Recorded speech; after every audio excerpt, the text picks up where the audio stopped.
Stand by all stations. Attention, all districts. A 5-alarm fire, 5 bells. Move in immediately. That's it. Let's roll. Let's go.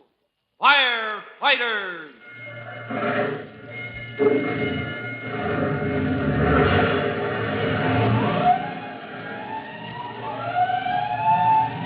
Presenting Firefighters, the true-to-life story of our unsung heroes who stand ready to ride by day or night against our most murderous enemy, the demon of fire.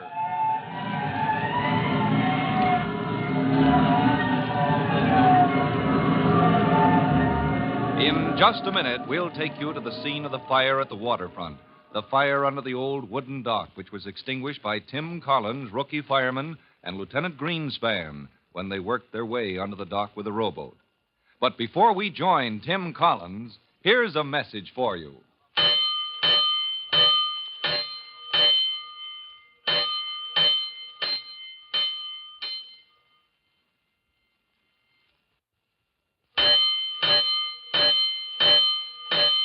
Let's go, firefighters. Let's go to the dock of the Tennacombe Towboat Company, where Chief Cody is examining the scene of the recently extinguished fire.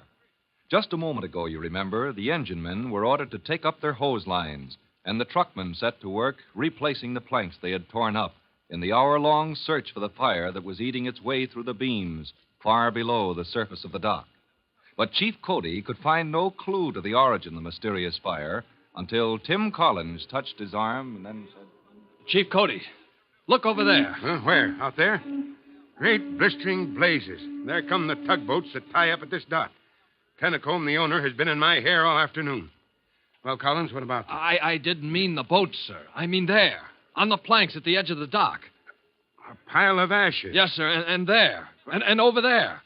Somebody's been dumping ashes on this dock. Ashes by the bucketful.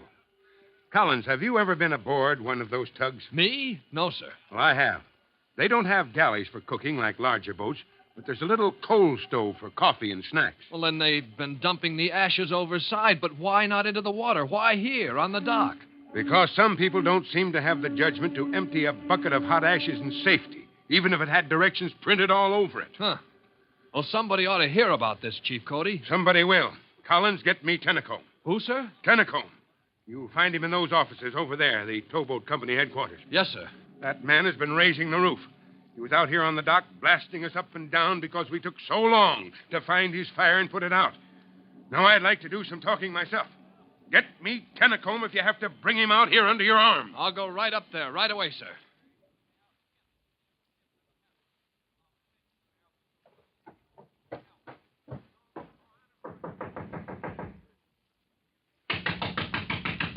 Come in, don't knock my door down.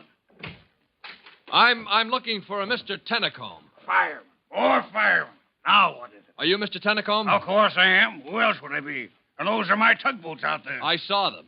Mr. Tennacombe... Look, here. Look out this window. Well, yes, that's quite a view. Quite a view. You know what that view is costing me? Do you realize that because my tugs are unable to tie up at my dock on schedule, I'll be charged for overtime? But, Mr. Tennacombe... Overtime for every man in every crew on every one of my 4 tugboats. There goes my money. Because my boats can't dock on time because you so-called firemen, because you're incompetent. Because you can't find a fire in my dock. And if you could find it, you wouldn't know how to put it out in time to do But it. we did find your fire, and it's out. Well, this isn't the end of it, I can assure you. You'll hear from Eustace Tennacombe. If it's the last thing I do, what'd you say? The fire is out. Oh. But my dock. You ruined my dock. You ripped up 100 yards of plank. Yes, sure, tracing the fire. But we put it back. And your boats. Look for yourself. What, they're tying up the dock. Hey, where's my watch? Say, and on time. Yes. Now, if you're satisfied, Mr. Tennacombe... Satisfied? No, I'm not satisfied. You see that man out there on my dock? That man with the white helmet? Well, yes, that's Chief... That's the man. Well, I won't be satisfied until I report his insolence to the chief. Oh? You're sure you mean the man with the white helmet? I know him anywhere. It's... Why, he dared to... My own fire in my own dock, and he ordered me off. Ordered me off my own property. Said I was in the way. And you're going to report him to the chief? I am. Well, then, will you come with me, Mr. Tennacombe? The chief wants to talk to you as much as you want to talk to him. Chief, what's his name, Cody? He's here? Yes, sir. Waiting for you on the dock, Mr. Tennacombe. If you'll come with me. Yes, a pleasure. What I've heard, this Chief Cody is a man of intelligence. Chief Cody isn't the kind of... Careful with that door, you heavy-handed fireman. Here, let me.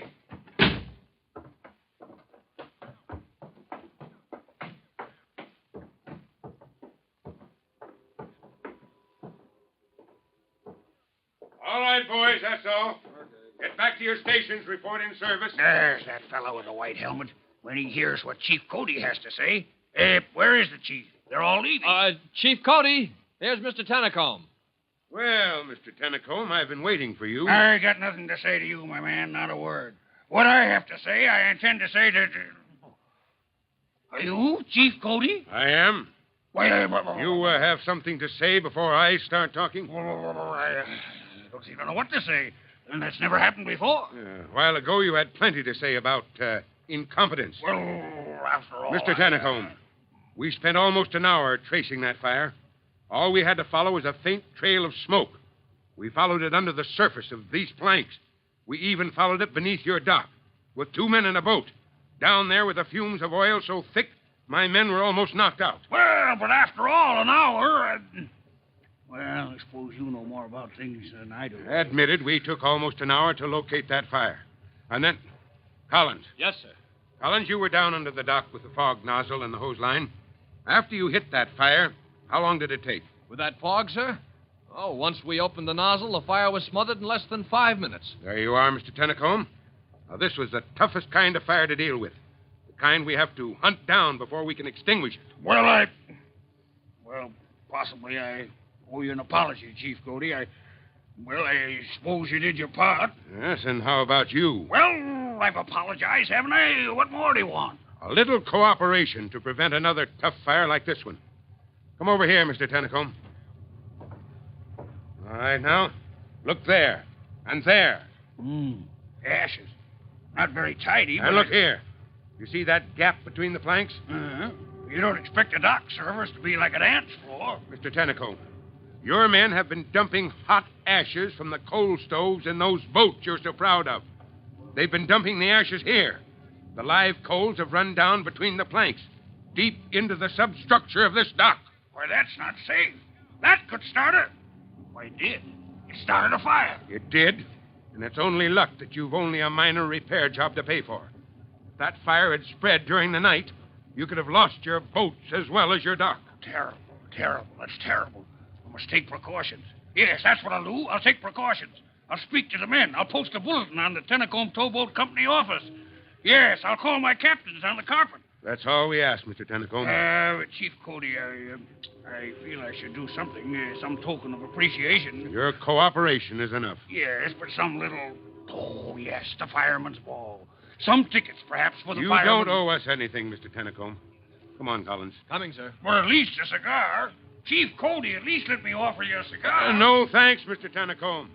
Come on, Collins, let's get away before he offers us a tugboat apiece. Yes, sir. So, where's your company, Collins? Oh, picked up and rolled back to the station, Chief Cody. The lieutenant told me to report back when you're through with me. Well, get in then. I'll give you a lift. Yes, sir. Thank you, sir. Oh, here's your hand lamp, the one we used under the dock. Oh, set it back in the rack. Yes, sir. Chief Cody. Yeah? When you ordered me to get Tennacombe from his office, well, I got the idea you were mad enough to bite his head off. Well, I was. Gross negligence. Permitting a fire hazard like that. Yes, sir, but when he got there, you weren't easy on him, but you... But I let him live. Is that what you don't understand? Well, with all his complaints... Well, Tim, I'll tell you. It's funny about this business of ours, this firefighting. You have to, take things as they come and just hope enough people cooperate, enough of them take precautions to head off a few fires. You think Tennacombe will play ball with the department now? He will. Yes, the department has plans for Mr. Tennacombe. Plans? I hadn't heard about that. No, because it just came to me. But I've got plans for Mr. Tennacombe and his tugboats. And you're going to help me put them across.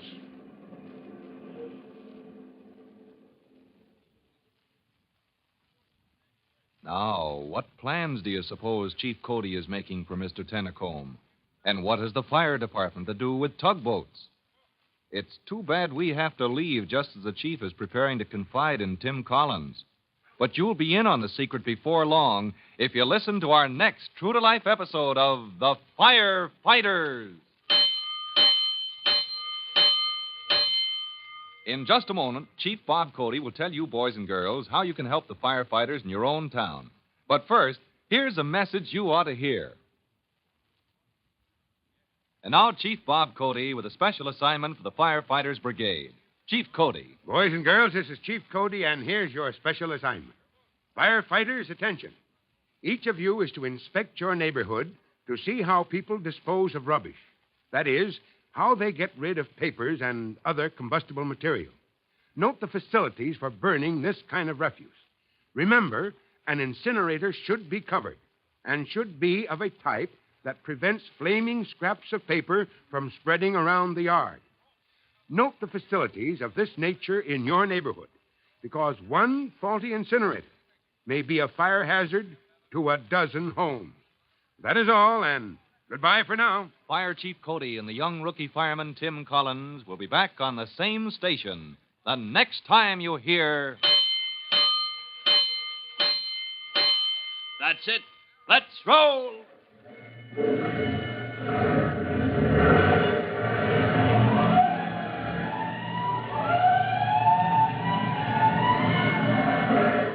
Let's go, Firefighters!